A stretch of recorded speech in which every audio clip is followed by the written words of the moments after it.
잠언서 3장 19절부터 26절까지입니다.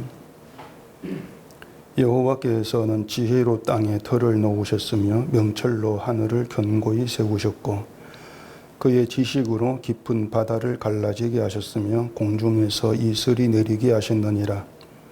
내 아들아, 완전한 지혜와 근신을 지키고 이것들이 내 눈앞에서 떠나지 말게 하라.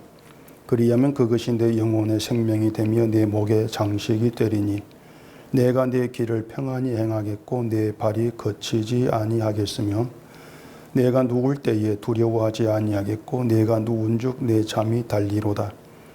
너는 갑작스러운 두려움도 악인에게 닥치는 멸망도 두려워하지 말라. 대저 여호와는 내가 의지할 이시니라. 내 발을 지켜 걸리지 않게 하시리라. 아멘. 기도하겠습니다. 하나님께서 우리의 모든 삶들을 이 세상에서의 모든 인생을 붙드시고 하나님의 그 뜻대로 인도해 가고 계십니다. 하나님께 붙들린 인생이 어떠한 것인가를 오늘도 말씀 안에서 알게 하시옵시고 내가 원하는 그러한 세상이 아니고 하나님께서 만들어 가신 그 세상이 어떠한 것인가를 알기를 소원하는 이 시간 저희가 되게 해주시옵소서. 예수님 이름으로 기도합니다. 아멘. 사람들에게는 그 각자 자기 현실관이라는 것이 있습니다. 우리가 세상을 살면서 이제 실제 일어나는 일들, 또 경험하는 일들, 그런 사건들을 현실 이렇게 얘기를 한다면은 이제 우린 그런 현실들을 각기 자기 입장에서 이제 받아들이게 됩니다. 그것을 자기 현실관 이렇게 얘기할 수가 있는 겁니다. 이렇게 이제 자기 현실관을 가지고 세상을 살기 때문에 사람들마다 일어나고 경험한 일은 같은데 그런 일들 속에서 어떤 사람은 웃고 어떤 사람은 이제 우는 그런 경우가 발생을 하게 되는 것이죠. 가령 이제 이 코로나의 사태가 2년 가까이 계속되고 있잖아요. 이건 뭐 전 세계가 겪는 일이고 우리나라도 모든 사람이 코로나라는 현실 속에 지금 살고 있습니다. 이런 현실에서 국가에서 시행하는 이제 방역 정책 이런 것 때문에 자영업자들이 막 힘들다고 못 살겠다고 데모하고 이제 그러거든요. 그런데 이 코로나로 인해서 모든 사람이 못 살겠다는 건 사실 아니에요.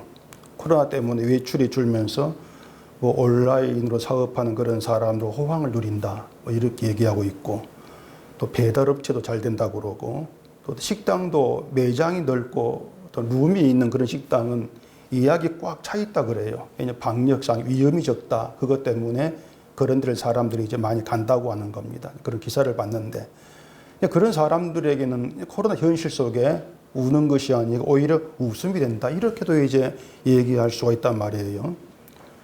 물론 뭐 노골적으로 뭐 좋다 그런 표현을 내지 못하겠지만은 어쨌든 뭐 우리는 코로나 때문에 죽겠다 이런 말은 하지를 않는다는 거죠. 이처럼 이 같은 사건 속에서도 겪는 현실이 다른 겁니다. 다르고 그래서 이 세상을 본 현실관도 결국은 사람마다 다르게 있단 말이에요. 그런데 기독교인들이 이제 각자가 자기 현실관을 가지고 하나님을 찾는다. 이렇게 한번 생각해 보십시다. 기독교인들이 각자가 하나님이 나의 뜻을 이루어지기를 바라는 그런 마음으로 자기 현실을 이루어지기를 위해서 바라는 그런 마음으로 하나님을 찾는데 그렇게 사람들이 찾는 하나님이 참된 하나님이라면은 결국 하나님은 개인을 상대한다 이렇게 봐야 돼요. 각각 개인을 이제 상대해서 개인의 뜻을 이루어주는 그런 하나님이 되겠죠. 그렇게 하나님이 개인을 상대하는 그런 분이라면은 이 코로나라는 사태 속에서 울고 있는 사람, 웃고 있는 사람들을 어떻게 이제 만족을 시킬 수가 있냐고 하는 것이에요. 이런 문제는 우리가 조그만 상식적으로 생각해 봐도 나를 위한 신이라고 하는 것이 뭔가 이상하다. 그런 감은 충분히 잡을 수가 있다고 하는 겁니다. 그런데 인간이 처음부터 자기 중심으로 살고 또 자기 현실관을 가지고 신을 찾기 때문에 그 신에 대해서 결국은 사람들의 생각도 같이 모아져요. 정성과 열심으로 섬기는 자를 신이 돕는다. 이걸 당연한 것으로 이제 받아들이게 되는 것이죠. 그런 생각 그대로 하나님을 찾는 것이 지금의 기독교인들의 어떤 그 믿음의 모습이라고 얘기할 수가 있단 말입니다. 그래서 기독교자 각기 자기 현실관을 가지고 하나님을 찾는 것이고, 교회도 그렇죠. 하나님을 신에 대한 세상 생각 그대로 지금 얘기를 하고 있는 그런 실상이라고 하는 거죠. 교회가 가르치는 하나님도 그래요. 개인을 상대하는 하나님으로 가르치고 있죠. 개인을 상대하는 하나님. 그러면서 개인의 신앙의 열심 여부에 따라서 뭔가 이 현실이 달라지는 것처럼 그렇게 얘기하고 있지 않습니까? 이런 말들을 좀 귀담아 듣고 있으면은 이 인간이 생각하고 인간이 구상하는 그 하나님이 뭔가 이치에 맞지 않다. 그걸 뭔가 좀 감이라도 잡을 수가 있는, 도무지 이제 그런 말을 귀담아 듣지를 않으려고 하죠. 왜냐하면 내 현실관이 중요하니까. 근데 우리에게는 그렇게 우리 현실관이 있단 말이에요. 근데 중요한 것은 하나님께도 하나님의 현실이 있다는 겁니다. 우리만 우리 현실을 생각하는 게 아니에요. 하나님께도 하나님 현실이 있어요. 근데 문제는 우리의 현실관과 하나님의 현실관이 서로 다르다는 겁니다. 이게 참 문제가 되는 거예요. 그러면 이 세상이 누구의 현실관에 맞춰 돌아간다고 할 수 있냐면 하나님이죠. 그것은 당연히 하나님이죠. 하나님의 현실관에 맞춰가지고 세상은 돌고 있는 거예요. 우리가 하나님을, 세상을 창조하시고 또 세상을 다스리셔 주관하신 분이다, 이렇게들 얘기하고 있습니다. 그 말의 뜻은요, 세상의 모든 일들이 하나님의 그 뜻, 하나님의 현실관에 맞춰 돈다, 그 뜻이에요. 창조에 믿는다는 것이 바로 그런 뜻이란 말입니다. 하나님의 뜻에 맞게 하나님 보시기에 좋았더라, 그 선언이 지금까지 계속될 수 있도록 그 선언 속에서 하나님의 현실과 맞추어서 이 땅은 돌아간다. 그렇기 때문에 우리는 그 하나님의 현실관 속에 내 현실은 없다는 것부터 분명히 알아야 한다는 것입니다. 그게 참 우리에게 난처한 일이죠. 하나님께서 보시기에 좋았더라, 이렇게 선언할 수 있는 하나님의 그 현실, 하나님께서 만들어 가시는 하나님 현실 속에 내 현실은 없다, 내가 원한다는 현실은 없다. 이게 우리에게는 난처한 일이고 당황스러운 일이고 아쉬움이 되는 거예요. 그렇기 때문에 성경의 내용을 얘기하면은 자꾸 사람들이 부딪히니까 그걸 이제 받지 않으려는 결과를 자꾸 이제 만들어내고 있는 것이죠.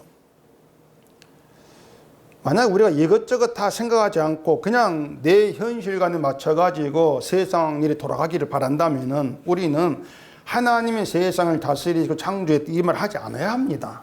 난 그거 안 믿을래. 그냥 그래 놓고는 네 현실을 주장해야 되죠.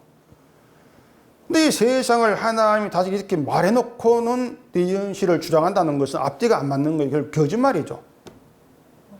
창조하는 믿는 거짓말이 된단 말이에요. 이 성경을 읽는 사람들이 자꾸 이 성경이 어렵다 하고 있는데, 어려운 이유를 제가 또 다시 말씀을 드리자면은 하나님의 현실관 속에서 성경을 보지 않고 내 현실관을 가지고 보기 때문에 어려운 겁니다. 부딪히니까 안 맞으니까 어렵게 다가온 것이죠. 성경이 어렵기만 한 것이 아니고 마음에 와 닿는 것도 없고요, 느껴지는 것도 없고 뭔가 동의가 되는 것도 없게 돼요. 한마디로 말해서 우리독경이라고 할 수 있는 상태가 돼버리는 거죠. 소에게 아무리 좋은 말을 읽어줘도 소가 좋아하는 건 눈앞에 한 집단 하나죠. 그게 소가 좋아하는 거예요. 좋은 말은 소가 안 좋아한단 말입니다.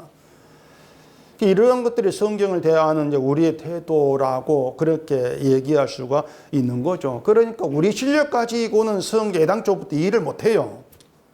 그래 놓고 우리가 시작을 해야만이 어떤 성경이 우리에게 전파하고 있는 하나님 일하심, 어떤 복음이라는 것이 거기에 이해할 수 있게 되어진다는 것이 참 신기하다는 신비로운 느낌으로 받게 되는 것이죠. 그게 성경을 뭔가 좀 바르게 보고 있다는 의미가 된단 말이에요.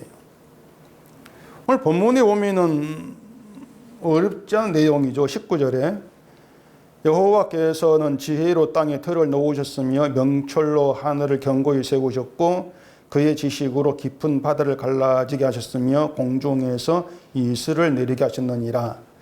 이 말을 이제 제가 어렵지 않다고 말씀을 드리는 것은 하나님이 세상을 창조해서 땅도 하늘도 바다도 만드셔서 이런 시각에 보면 전혀 어렵지 않다 그 말입니다.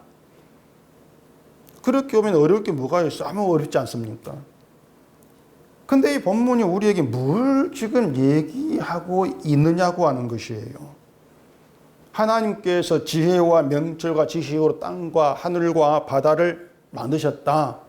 이제 그렇게 들릴 게 뻔하단 말입니다. 그렇게 들으면 이 내용은 하나님이 세상을 창조해서 그게 그 전부죠. 하나님이 세상을 창조했다. 그거 말고 우리가 이 성경에서 볼 내용이 없게 되어지는 거예요. 하나님이 창조하신 세상이라고 하는 것이 지금 오늘을 살아간 우리에게 어떤 현실로 다가오는지, 우리는 또 내가 살고 있는 세상의 일들을 어떻게 바라보는 것이 창조를 믿는 시각인지, 그런 데 대한 이해가 없는 것이에요. 그러냐 하나님이 창조했구나 그걸로 끝나버리는 거죠. 성경은 그렇게 볼 내용이 아니라고 하는 겁니다. 단지 이런 내용 보면서 하나님이 창조한 세상에서 우리가 살고 있어, 공기도 물도 하나님께서 만들어서 하나님 만드신 것을 먹고 마시고 숨쉬고 살아간다, 이걸 믿어 우리는 그러면서 감사합니다. 그게 창조 하나님을 믿는 믿음이 전부로 알고 있는 수준이죠. 그러면서도 자기 현실관을 따로 가지고 있단 말이에요. 하나님께서 만드신 우리 먹고 마신다. 그러면서 자기 현실을 갖고 있는 것이죠. 그러니 성경을 보기가 쉽지가 않는 겁니다. 자꾸 내 현실에 기대를 하면은 이 본문 같은 내용은 아무리 보고 또 봐도 자꾸 무미건조하게만 다가와요. 아무 느낌도 없이. 남는 건 뭐 성경 봤다, 설교 들었다, 뭐 그것밖에 남는 거 더 있겠습니까? 앞에 18절에 보면은 지혜는 그 얻은 자에게 생명나무라 지혜를 가진 자는 복되도다. 자, 그렇게 얘기했거든요. 자, 지혜가 생명나무고 지혜를 가진 자가 복되다. 그게 우리에게 참된 말씀으로, 그게 정말 진짜 현실로 믿고 받아들인다면 그 말씀 속에서 우리 인생의 의미와 가치는 지혜를 기준해 가지고 생각을 해야 돼요. 지혜가 생명나무, 그 지혜를 얻은 게 복이다. 그걸 믿는다면은 우리의 인생의 가치, 의미는 지혜를 기준해 가지고 판단해야 되겠죠. 근데 우리는 세상에서 내가 울고 있는가 웃고 있는가, 나를 울게 한 일인가 웃게 한 일인가, 이걸 기준해 가지고 우리 인생을 돌아보지 않습니까? 지금의 인생이, 오늘의 일이 나를 웃게 하느냐 아니면 나를 울게 하는가, 이런 기준을 생각하기 때문에 나를 웃게 한 일이 있으면 행복해 이렇게 받는 것이고, 울게 한 일이 있으면 불행해 그렇게 받고 있다고 하는 거죠. 그게 전부예요. 분명히 지혜를 가지는 복되다고 말씀을 했는데, 나는 지혜이신 예수를 믿는다고 하면서, 예수를 믿는다고 하면서 그 인생을 예수님을 기준해서 바라보지를 않는다는 겁니다. 그러니까 우리는 그런 구절 하나를 가지고도 나는 과연 인생을 지혜이신 예수를 기준으로 바라보는가, 이런 지적을 받아야 된단 말이에요. 분명히 있어야 되겠죠. 그렇게 말씀으로 지적을 받고 또 받으면서 하나님이 창조한 세상에서의 나의 존재, 그게 뭐지? 그런 생각들을 해 가야 되는 거예요. 하나님께서 창조한 세상, 하나님이 다스리시는 이 세상 속에 나는 뭐냐? 그런 생각들이 있어야 한단 말입니다. 그 신학자들이 하나님의 창조에 담긴 그 지혜와 명철을 주로 자연의 신비로 해석한 경향이 많습니다. 하늘을 이제 인간의 힘으로 다 알 수 없는 신비로운 우주 공간 이렇게 이제 얘기를 하면서 그걸 하나님의 지혜와 명철로 지은 하늘 이렇게 얘기하죠. 인간의 지혜로 알 수 없는 우주가 이 자연 이렇게 해석한단 말입니다. 가령 그 뭐 하늘 공간에 지구가 떠 있고 태양이 이제 떠 있고 행성이 허공이 떠 있는데 그걸 뭐 중력이니 뭐니 그렇게 과학 이론 가지고 설명은 할 수 있다 할지라도 그건 신비스러운 일이야 이러면서 하나님이 지혜로 지은 것이야 이렇게 설명을 한단 말입니다. 또 인체의 신비라는 말도 하죠. 과학자들이 아직도 이 사람 몸에 대해서 다 알지 못할 정도로 인체는 신비롭다. 그래서 하나님 지혜로 지은 인체 뭐 이렇게도 얘기한단 말입니다. 다 좋아요. 다 좋은데 단지 하나님의 창조물을 이제 사람의 과학으로 다 알 수가 없어서 하나님이 지혜다 명철이다 이렇게 얘기한다면은 그 과학으로 몰랐던 것을 나중에 이제 하나하나 알아가면은 그럼 하나님의 지혜는 그만큼 인간에 의해서 드러나게 된다고 알 수가 있냐 그 말입니다. 인간의 과학으로 파헤칠 수 있는 하나님의 지혜 그런 건 없어요. 어떤 과학을 가지고도 인간의 과학이 아무리 발달해도 과학으로는 하나님 지혜를 알지를 못합니다. 영원한 신비예요. 하나님께서 알리지 아니하신다면은. 그렇기 때문에 성경을 하나님의 말씀으로 받아들이는 우리가 다시 염두에 좀 둬야 되는 것은 이 성경 자체를 하나님께서 이루시고 일하시는 하나님의 현실로 봐야 한다는 거예요. 그러니까 성경이 옛날 얘기가 아니에요. 결국에는 구약 이스라엘 이야기도 뭐 수천 년부터 신약 그런 이야기도 지금 현실서 하나님이 어떻게 일하시는가, 우리가 이 세상에서 어떻게 잘못 보고 있는가, 하나님께서 뭘 위해서 우리에게 이런 현실을 펼쳐놓고 있는가, 그걸 보여주는 그런 일들이 된단 말이에요.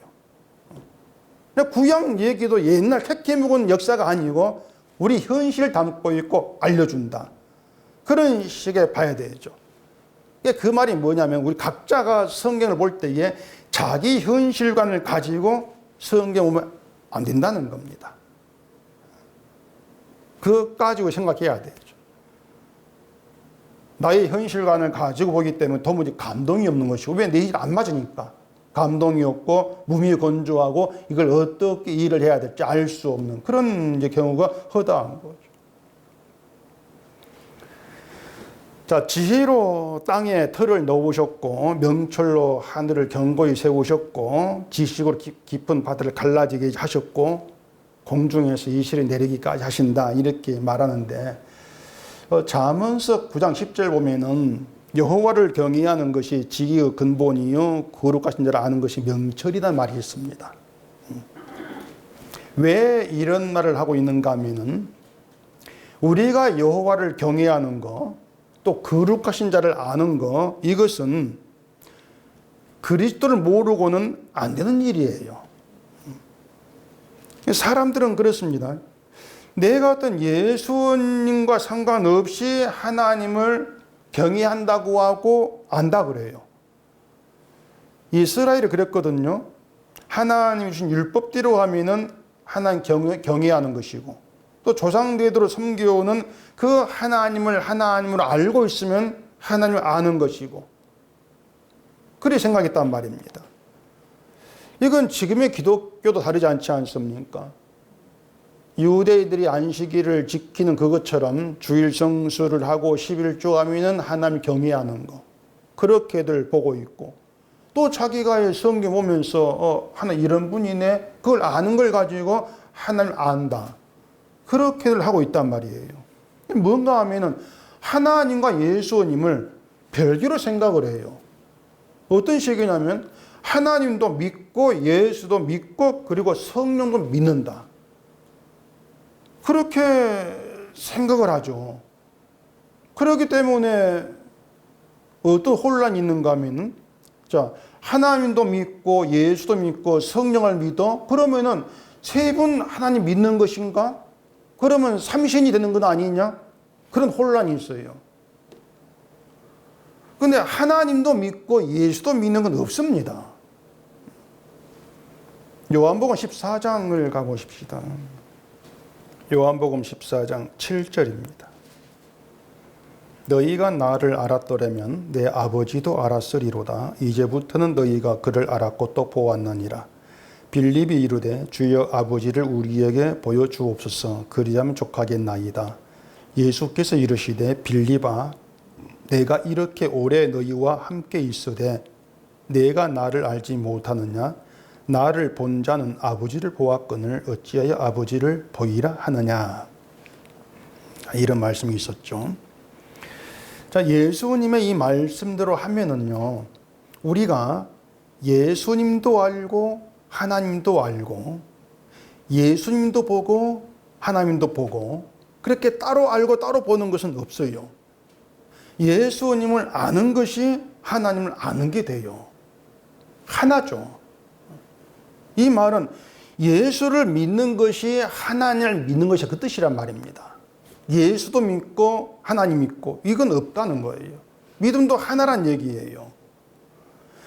예수님을 안다는 것은 예수님을 보내셔서 십자가에 피 흘려 죽게 하신 하나님의 뜻과 그 마음을 안다는 것이죠. 십자가를 통해서 하나님의 사랑을 알았다. 그럼 십자가를 아는 게 하나님을 아는 거예요. 예수를 통해서 하나님의 사랑이 증거되었다. 그럼 예수를 아는 게 하나님을 아는 거예요. 하나님은 사랑이니까. 그렇기 때문에 따로 알고 따로 보고 이건 없다는 거예요. 그렇기 때문에 예수님을 알지 못한 자가 하나님을 경외하는 것은 없어요. 그런 경외는 있을 수가 없어요. 다시 말해서 여호와를 경외한다. 그 문제는 십자가 안에서만 가능한 것이지 우리의 신앙생활로 가능한 것이 아니란 뜻이에요. 우리가 신앙생활 한다고 하면서 별 열심을 다 낸다 할지라도 십자가 안에 있지 아니한 것은 하나님을 아는 게 아니고 여호와를 경외하는 것도 아니다. 이런 의미란 말입니다. 그러면은 그런 지혜와 명철과 지식으로 땅에 틀을 놓으셨고 또 하늘을 견고히 세우셨고 깊은 바다를 땅으로부터 갈라지 하셨다. 하다못해 이슬 내리는 까지도 하는 지식이다. 이렇게 말하면 그 의미가 뭐냐면은 하나님이 세상을 창조한 이유는 그 목적은 하나님을 알고 경외하게 하는 것이라 그 말입니다. 자기 백성을 하여금 하나님을 경외하고 하나님을 알게 하기 위해서 땅을 견고히 세우시고 하늘을 갈라시고 이런 의미가 된다고 하는 거예요. 그런 백성됨을 위해서 하나님이 창조한 세상에 예수를 보내신 것이고 하나님이 행하신 모든 일은 오직 예수 그리스도를 향해 있다.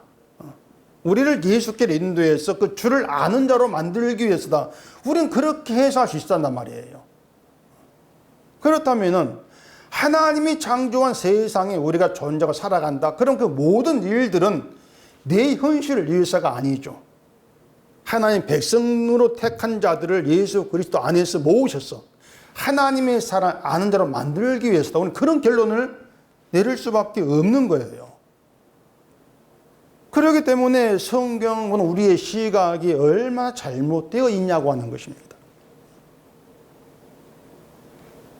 사람들이 하나님의 사랑을 받고 싶어 합니다. 받고 싶어 하면서 어떻게 하면은 사랑을 받을 수가 있을까?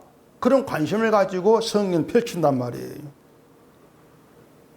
그런 우리 관심 때문에 내 현실에 대한 내 관심 때문에 이 성경의 말씀들이 자꾸 뒤틀려져요. 내 관심 속에서. 내 욕망 속에 뒤틀려져 버리는 거예요.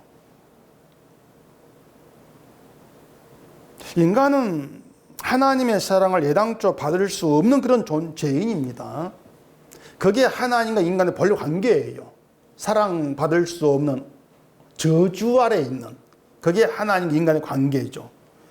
이런 관계의 하나님은 예수님, 아들을 개입시키는 겁니다. 그리고 예수의 피를 통해서 죄를 용서하시고 거룩한 자라 그렇게 여겨주시면서 하나님과의 화목, 평화랑 관계에서 있게 하신 게 이게 하나님의 사랑이란 말이죠. 그렇기 때문에 우리가 예수님의 십자가를 알게 되어지면은 기존의 생각에 엄청난 변화가 있게 돼요. 전혀 다른 생각으로 교체되어 버리는 그런 기적의 현상이 일어나는 겁니다. 그게 뭐냐면 기존에는 내가 사랑을 받아가지고 세상에서 내가 원하는 대로 살려고 복을 누리고 싶은 그런데 현실을 가지고 하나님 찾았다면은 그 십자가를 알게 되어지면은 사랑받을 수 없는 자를 이미 사랑해버린, 이미 사랑으로 붙드시고 사랑해버린 그 하나님을 알게 된단 말이죠. 그럼 그런 사람은 내가 기존의 사랑을 받겠다고 하나님 찾았던 것을 나의 어리석음으로 보면서 한탄할 수밖에 없는 거예요. 그게 내가 어리석은 것이었구나, 한탄이 나오는 것이고, 사랑받을 수 없는 나를 사랑하신 그 십자가를 알았기 때문에 그 십자가에는 결국은 신자 한탄이라는 게 있게 되어진단 말입니다. 그게 상한 심령인 것이고, 그런 상한 심령에서 십자가가 감사와 사랑과 긍휼과 복이 새가 돼버리는 거예요. 그런 충만이 되는 것이죠. 그런 사람은 하나님께서 만드신 땅에서 살아가면서 이 세상의 것을 자기 터로 여기지를 않습니다. 그게 신자됨이라고 하는 거예요. 하나님이 그리스도를 나의 터가 되게 하셨다. 세상이 아니라 십자가를 나의 터가 되게 하셨다. 그걸 살아가면서 배우고 실감하게 되는 것이죠. 하나님의 세상에서. 이것이 하나님께서 세상을 만드시고 다스릴 현실에 맞춰진 신자의 현실로 그렇게 드러나게 되는 겁니다. 그래서 사랑이 뭐냐고 물으신다면 십자가다, 뭐 이렇게 말하면 되는 것이고, 행복이 뭐냐고 물으신다면 하나님이 이루신 현실을 내 현실로 받아들이게 되는 것이다, 뭐 그렇게 답할 수가 있는 거예요. 그런 내용 속에서 우리가 말씀을 통해 지적받고 깨닫게 되어지는 것은 정말 인간이란 존재가 얼마나 무지하고 헛된 것만 쫓는 어리석은 자인가, 그걸 아는 겁니다. 왜냐하면 늘 살아가면서 내 현실을 놓지를 못하니까, 늘 내 현실을 붙들고 있으면서 자꾸 염려와 불안 속에 헤매고 있으니까, 그런 내가 보이니까 내가 어리석은 자구나, 그걸 알게 되는 것이죠. 그걸 알면서 하나님께서 이루신 현실 속에 내가 붙들려 있다고 하는 것이, 그게 우리에게는 이제 평강으로, 행복으로, 그렇게 기쁨으로 다가와지게 되는 겁니다. 그게 신자라는 거예요. 근데 이것이 우리의 생각, 우리의 의지로 되는 일이 아닌 것이죠. 때문에 성령이 오셔가지고 우리 안에서 일하실 수밖에 없는 거예요. 그렇다면 하나님, 예수님, 성령 각기 따로 믿는 게 아니죠. 따로 믿는 게 아니고 예수 그리스도 안에서 한 분 하나님을 믿는다, 그렇게 얘기하면 되는 거예요. 모두가 하나님의 뜻, 그리스도 오심, 성령이 일하신 모든 것이 예수 그리스도 그 안에 통일되기 때문에 한 분을 믿는다, 그렇게 얘기할 수가 있는 거죠. 그래 뭐 하나님이 세 분이냐 한 분이냐 이런 논란 자체가 인간 지식을 가지고 하나님을 연구하려는 그 죄의 습성의 결과예요. 하나님을 세 분으로 믿든 한 분으로 믿든 인간은요, 결국 자기를 위한 하나님으로 생각합니다. 그러면 세 분인가 한 분인가 의미가 없어요. 결국 우상을 믿는 거잖아요. 그러니 사람들이 무엇이 중요한가를 모르고 자기가 믿는 생각하는 겁니다. 뭐가 중요한가를 몰라요. 그 욥과 욥의 친구들의 생각이 달랐다는 것이 이제 그런 걸 통해서 드러나거든요. 욥의 친구들은 하나님을 자기 현실관을 가지고 바라봤어요. 인간 현실 안에서 일하시는 그런 하나님으로 생각을 했죠. 그런 욥의 재앙이 이해가 안 되는 거예요. 결국 답은 네가 잘못해서 죄를 지어서 하나님 벌을 내렸다. 그게 답일 수밖에 없는 거예요. 왜냐하면은 그 친구들이 자기 현실관 속에서의 하나님은 믿음 좋은 자에게 복 주고 죄 지은 자에게 벌 주는 그런 신이었거든요. 그렇게 보니까 욥은 죄 지은 거예요. 그래 회개하라는 것이거든요. 근데 욥은 자기 현실관으로 하나님을 바라보지 않았습니다. 주시는 것도 가져가시는 것도 하나님 하시는 일인데, 다만 욥은 하나님께서 왜 이렇게 일하시는가 이걸 몰라 답답했던 것이에요. 왜 이렇게 일하시는가. 친구들은 편안한 현실에 관심을 둔 것이고 욥은 하나님 일하심에 관심을 둔 거예요. 그렇기 때문에 하나님은 욥이 옳고 친구들이 옳지 않다. 이렇게 말씀을 한 거예요. 우리가 살아가면서 하나님의 일하심을 그때그때 알 수 있는 건 아닙니다. 어떤 일이 있을 때, 이런 뜻이 이랬구나. 그렇게 알아챌 수 있는 그런 우리가 되지를 못해요. 때때로는 거의 전부죠. 하나님께서 나에게 왜 이렇게 일하시는가. 그걸 알지를 못해가지고 답답해할 때가 대부분이에요. 그래 욥처럼 이런 현실을 원망하기도 하고 왜 이렇게 합니까? 불만 있기도 하죠. 그런데 지금의 현실을 바꿔보려고 성경을 보는 것이 아니고 하나님이 일하신 관심을 두고 보는 게 중요하다 그 말입니다. 그러면 하나님 일하신 우리로 하여금 예수님을 알게 하는, 지혜를 얻게 하고자 하는 그런 길로 이끌어 가시는 것이구나, 그런 시각으로 현실을 해석할 수가 있어요. 그럴 때 그리스도가 지혜가 된단 말입니다. 그리스도가 지혜가 된다는 것은 그 예수 그리스도 안에 부름받은 거룩한 성도 하나님의 자녀는 하나님의 사랑 안에 있다. 이런 의미가 되는 것이고 그 사랑에 붙들린 자로 현실을 보기 때문에 두려울 곳이 없다. 그렇게 되는 거예요. 그래서 21절에 이런 말을 합니다. 내 아들아 완전한 지혜와 근신을 지키고 이것들이 내 눈앞에서 떠나지 말게 하라. 여기서 완전한 지혜와 근신을 지키라고 하는 것은 하나님이 살게 한 세상을 보면서 무엇이 좋고 무엇이 복인가 제대로 알라는 겁니다. 그 기준을 너희가 좀 제대로 알아라 그 뜻이거든요. 자, 말씀드린 것처럼 지혜는 얻은 자에게 생명나무라 했습니다. 지혜를 가지면 복되다고 했습니다. 그러면 세상을 보면서 지혜가 좋은 것이야, 지혜가 복이야, 그런 기준으로 보라는 것이에요. 돈으로 부유하고 편안하게 삶을 사는 게 좋은 것이다, 그런 기준으로 보지를 말라는 겁니다. 지혜를 기준해서 세상, 지금 눈에 보이는 세상을 보게 되어지면은 지금 힘들어도 아니면 편하다 할지라도 예수를 믿고 알게 된 것을 가장 복되고 좋은 것으로 받지 않겠냐 그 말입니다. 그러면 세상 눈에 보이는 대로 안 본다는 거예요. 그게 지혜와 근신을 지킨다고 하는 것입니다. 지키라. 그게 눈앞에 떠나지 않게 하라. 지혜를 기준으로 해서 세상을 보는 게 내 눈앞에서 지혜가 떠나지 않게 하는 거. 그런 의미가 된다고 하는 것이죠. 그리고 뒤 22절 보면 이렇게 얘기합니다. 그리하면 그것이 내 영혼의 생명이 되며 내 목의 장식이 되리니 내가 내 길을 평안히 행하겠고 내 발이 거치지 아니하겠으며 내가 누울 때에 두려워하지 아니하겠고 내가 누운 중 내 잠이 달리로라. 그렇게 얘기하죠.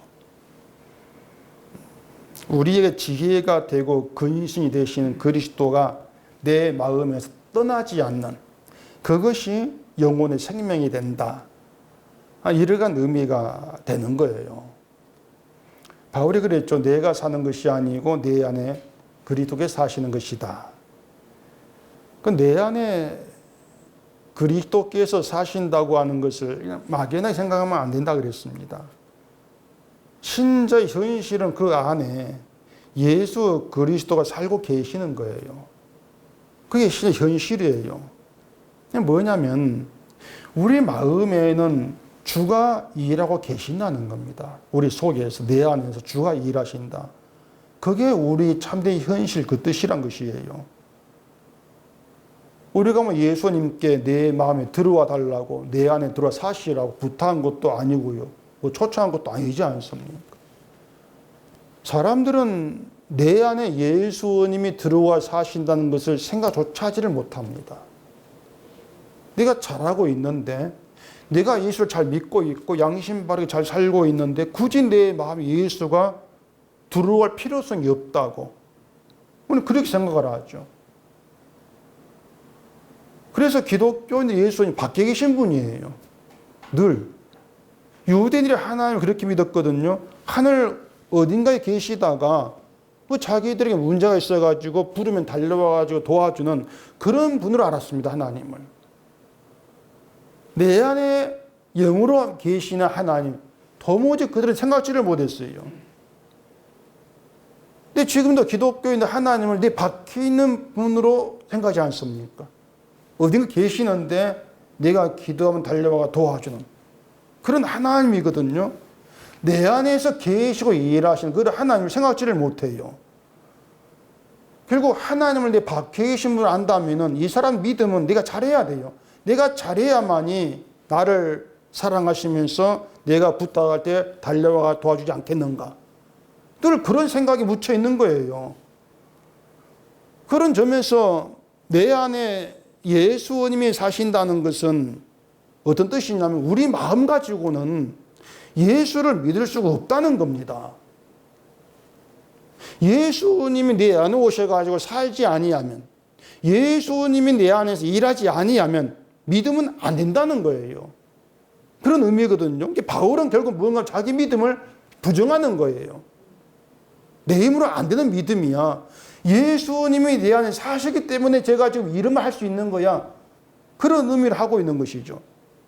예수님 일방적으로 나에게 찾아오지 아니했다면 나는 이런 믿음 가능치가 않아.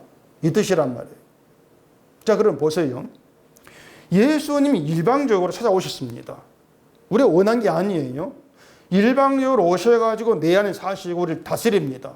그럼 그 예수님이 떠나겠냐고 하는 거예요. 우리가 잘못했다 해가지고 넌 싫다 떠나겠다.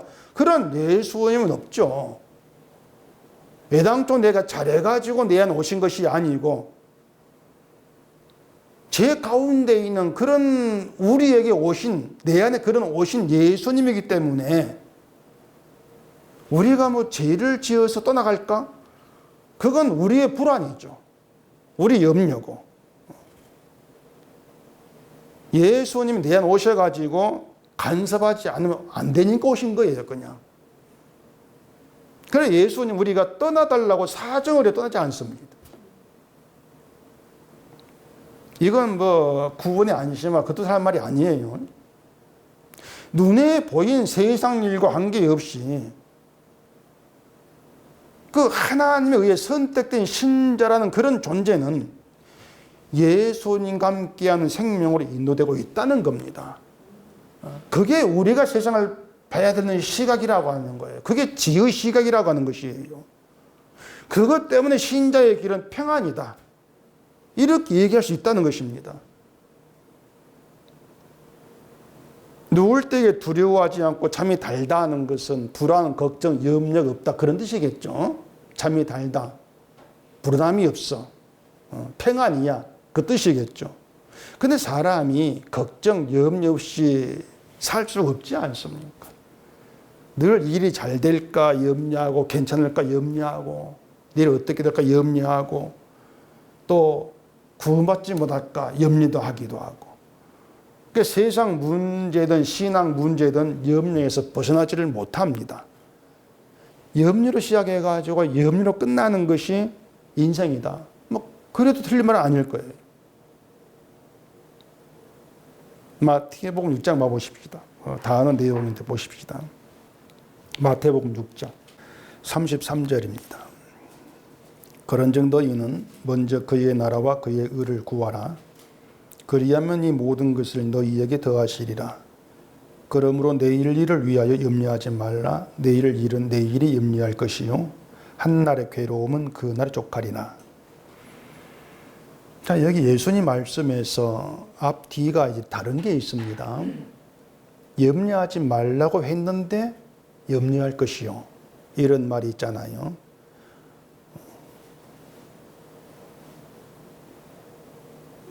내일 일을 위해 염려하지 말라, 이렇게 말씀을 했는데 내일 일은 내일 염려할 것이다. 이게 사람들이 이걸 두고 흔히 하는 말이 뭐냐면은, 야야 내일 일은 내일 염려하고 오늘은 그냥 편히 놀자, 쉬자, 이런 뜻으로 이제 받아들이는 거예요. 그 예전 성경에는 내일 일은 내일 염려할 것이요, 이렇게 되어 있어서 이제 그런 오해를 하게 될 수가 있는데, 우리가 보는 이 개정된 성경에는 내일이 염려할 것이 이렇게 되어 있습니다. 내일이 염려할 것이요. 이건 앞에 내일과 뒤에 내일의 의미가 달라요. 내일 일은, 여기서 말한 내일은 다음 날입니다. 내일이, 이 말은요, 다음 날을 의미하는 것이 아니고 그 스스로, 그 자신, 그 뜻이에요. 내일 스스로, 내일 그 자신이 염려한다, 그 뜻에 말하는 말입니다. 이게 헬라어 의미가, 단어가 달라요. 다음 날로 말하는 게 아니에요. 그러니까 내일 일은 우리가 아니라 내일 자신이 하는 것인데, 이게 말이 안 되지 않습니까? 다음 날 내일 의미는 시간, 그러니까 시간이죠. 그 시간이 무슨 내일을 염려합니까? 이건 이렇게 해석하면 돼요. 내일은 우연히 찾아오는 것이 아니지 않습니까? 하나님이 내일을 있게 합니다. 내일의 일도 하나님께서 만들어내시는 거예요. 그 말이 뭐냐면, 내일의 주인은 하나님이야. 그런 염려는 우리 몫이 아니잖아. 하나님 몫이야, 그 뜻이거든요. 염려는 내일을 있게 할 하나님이 하실 일이지 네가 할 염려가 아니다, 그 뜻이란 말입니다. 근데 하나님은 사랑으로 붙드시고 사랑으로 일하세요. 예수 안에 부르신 자기 백성을 사랑으로 붙드신단 말입니다. 그의 나라와 그의 의를 구하라고 하시는데, 예수 그리스도가 하나님의 관심이라는 뜻이죠. 그렇게 하나님의 관심인 예수께 우리가 관심을 둔다면은 오늘도 내일도 내가 염려할 것은 없다는 걸 알게 돼요. 왜냐하면 사랑에 붙들린 우리를 하나님은 예수께로 인도해 가시니까 그 안에서 내가 염려할 건 없네. 하나님이 내일에 나에게 울게 할 일이 주신다 할지라도 그런 일들로 나를 묶어가지고 예수께로 인도해 간다, 이게 믿음이라면은, 그런 내가 울게 할 일을 가지고 염려할 거, 그건 우리에게 없다는 의미가 되어진단 말입니다. 그게 하나님이 자기 백성을 간섭해 가시는 방식이라고 하는 거예요. 오직 하나님 관심은 예수께로 향해서 끌어간다. 그게 우리 인생에 대한 어떤 답으로, 결론으로 우리에게 좀 새겨져 있어야 되는 것이죠. 그게 하나님께서 우리를 살게 한 이 세상 일 눈으로 보는 그런 이제 바른 시각이라고 할 수가 있단 말입니다. 하나님은 우리 관심이 아니고 하나님의 관심인 예수 그리스도께 우리 관심을 두게 하기 위해서 일하신다는 거예요. 내 관심은 내 아들이야, 너도 내 아들 관심을 두라. 그렇게 일하고 계시는 거예요. 예수를 알고 예수를 얻은 자로, 지혜를 알고 지혜를 얻은 자로 천국에 들어가 하시는 그런 일식으로 일하신다. 아, 그분이 하나님이구나. 그걸 우리는 십자가를 통해서 알게 되는 것이죠. 그런 예수를 아는 게 하나님 아는 것이다. 일체가 되어버리는 거예요.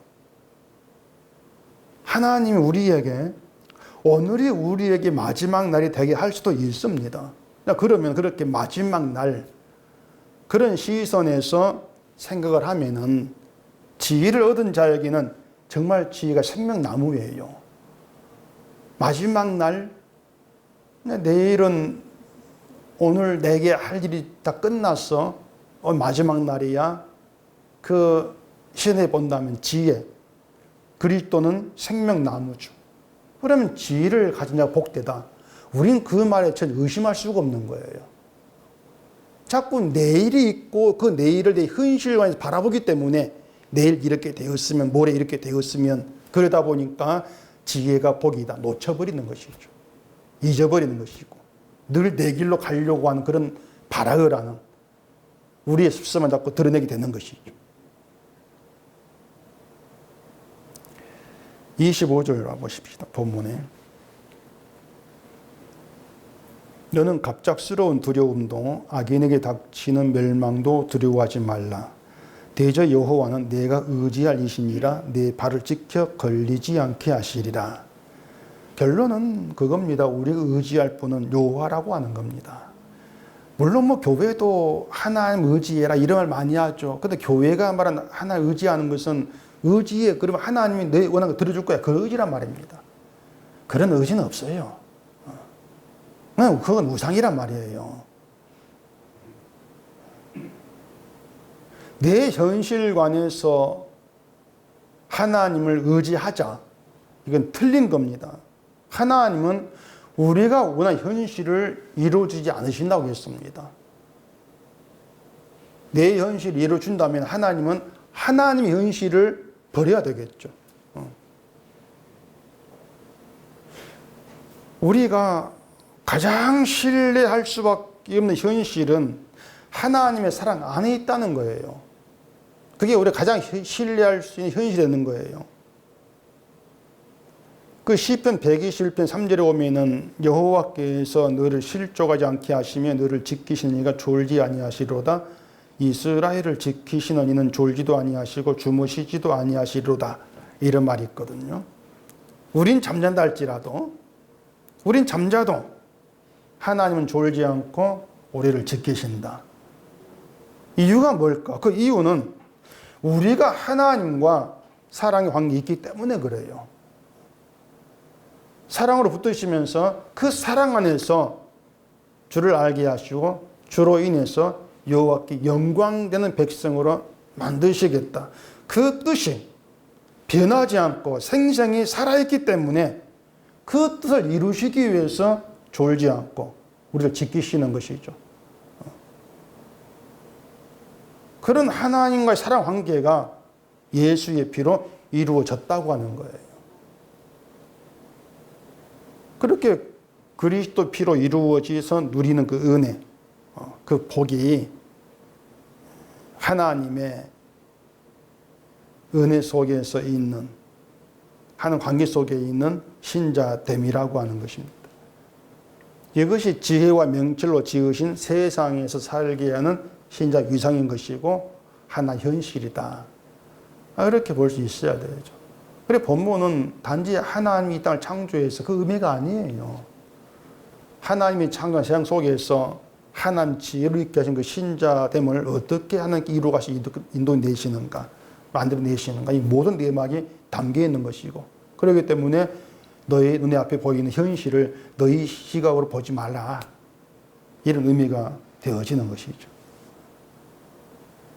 하나님께서 만드시는 현실에서 우리의 감사가 되고 은혜가 되는 것은 그리스도입니다. 그게 이제 결론이죠. 늘 예수의 피가 은혜가 된다. 그게 감사가 되어지게 하시는 거. 이게 우리가 지금 살게 하시는 하나님의 현실이다. 그런 시각에서 보게 되어진다면은 정말 살아가면서 안 되고 뒤죽박죽 된 것 같고 넘어지고 하는 그런 현실에서도 그런 말씀 펼쳐서 나로 하여금 예수님을 알게 하기 위한 일하시구나. 그 내막을 아는 거죠. 그렇게 지혜에 붙들려가는 것. 그게 신자됨이라는 것으로 감사하는 우리가 되기를 바랍니다. 기도하겠습니다. 우리 아버지 하나님, 예수를 말하고 십자가를 말하는 것으로 끝나는 것이 아니고 하나님이 세상을 창조했다 그 말로 끝나는 것이 아니고 하나님의 현실 속에서 우리가 살아가는 이 세상을 바라볼 수 있는 지혜를 주시옵기를 원하옵니다.